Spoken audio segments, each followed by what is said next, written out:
friends, this is Jeanette Wong, founder of Empowering Leap. I hope you are having a great week so far. Welcome to a new episode of my webcast where we talk about all things self-mastery to empower you to fulfill your greatness.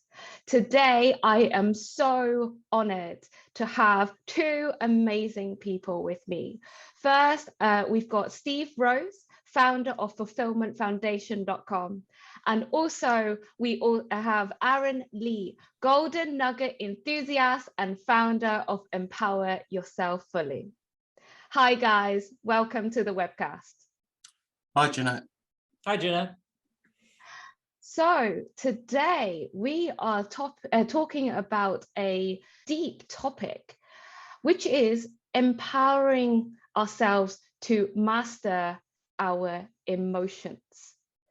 So first of all, I think for all of the audience here, it'd be great to get an understanding. What does it actually mean to master emotions? Steve, maybe I can direct this question to you first. Thanks, Jeanette. Yeah, I mean, to master your emotions sets you free. So much of our lives we spend responding to things in an emotional manner. And let's face it, if you've ever made a decision while upset, for example, it never turns out the way you'd like it to. It's never the best decision for you. So through mastering your emotions, you set yourself free to make a conscious choice, to make the best choice, to empower yourself. And that spreads out throughout the rest of your life. It affects every area of life. And to me, I think that's the reason it's vital. If you master your emotions and give yourself that chance to consider your response, you can make a situation better instead. That sounds like it's magic. It's internal magic. It makes life better. It's a skill we're not taught, but that doesn't mean you can't learn it. Why do you think it's not taught? In the UK, certainly, there's been a history, and the Brits used to be known for the stiff upper lip.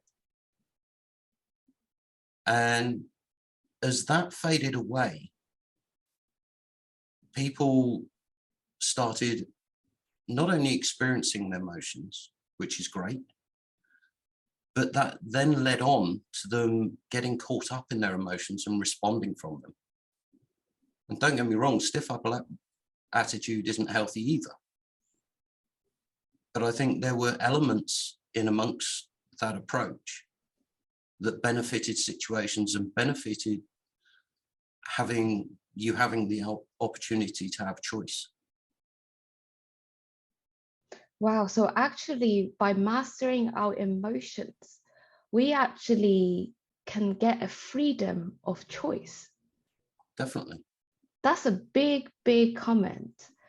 So when it comes to choosing our emotions, it would be good to actually get an understanding of, is it as simple as today I am choosing to feel? I think with practice, it can be. Certainly in the beginning, it's like any skill, it takes practice. When an event triggers an emotional response, that's when it becomes key. Because somebody has a go at you about something and tears into you and is berating you. It's easy to turn around and fight back. But anger only fuels anger. So if you can recognize, hey, I'm getting angry at this. I need to take time to choose how to respond and then respond appropriately for the best outcome. All of a sudden, you're not fueling the situation, you're resolving it. Oh, that is so powerful. And if you imagine if we can all do that around the world, how much more calm and blissful will our lives be? So Aaron, I think I want to direct a question to you, which is, how has your journey been? How important do you think it is to master your own emotions, or for the audience to master their emotions? That's a great question, Jeanette. For me, I think it is everything to some extent.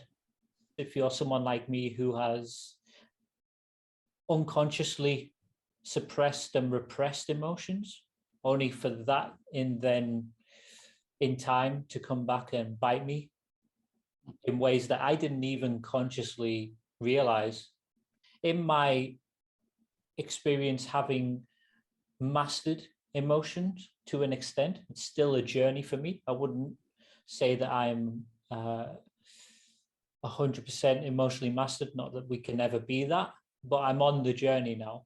And for me, it's made a tremendous difference, because now I'm able to recognize, actually, I'm feeling a certain way. I need to take some time here, referring back to what Steve said a little bit earlier. I need to take some time, because if I don't take the time, I may still make decisions, and they may be okay decisions. But if I'm not careful, I could soon be making a decision that's disempowering me rather than empowering me. The key is take the time, because it will make a difference. And the other thing I kind of wanted to say is, I invite you all watching this webcast to just take a moment and ask yourself this question: what difference would it make to my life if I was able to master my emotions?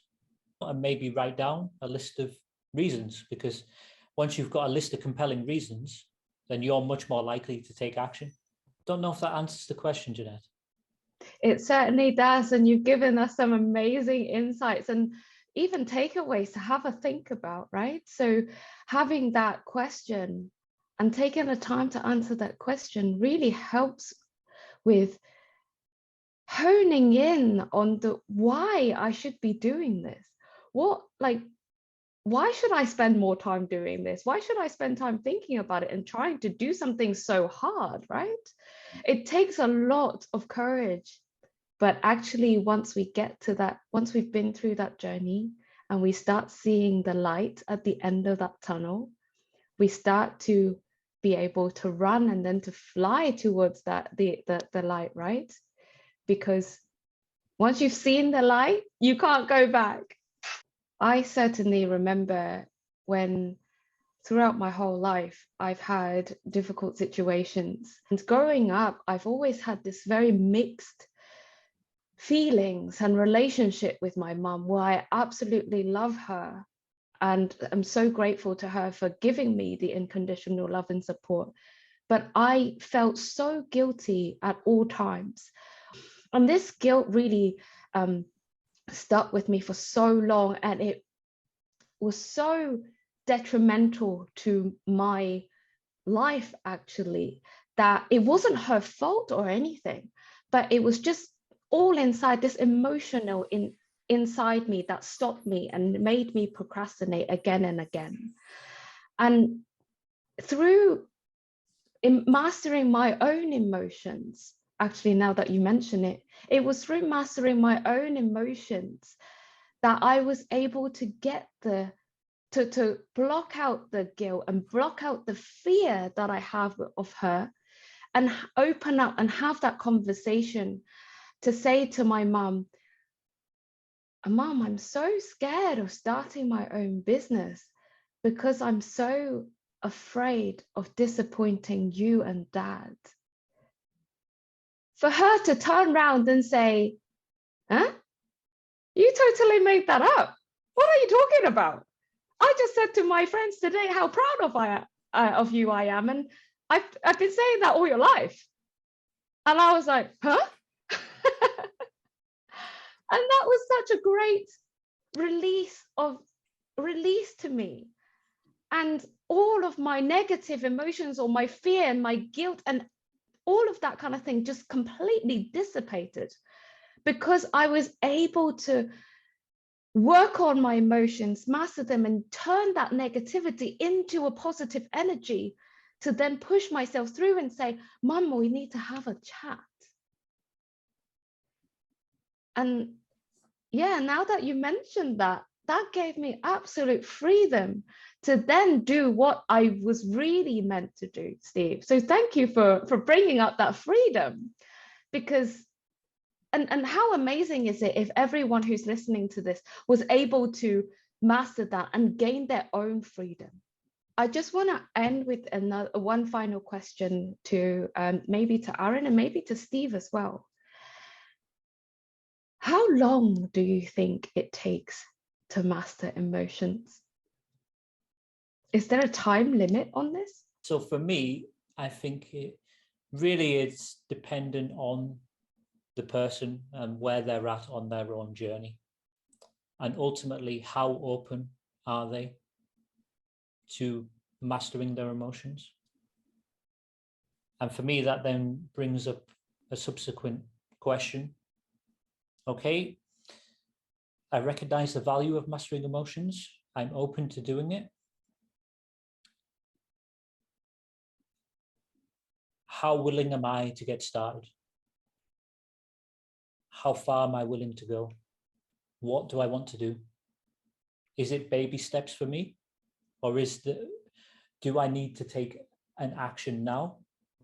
Because we're all at different stages. Some of us might be able to do baby steps and really build ourselves up, whereas other people may be at a point in their lives where they need to do something and they need to do it now.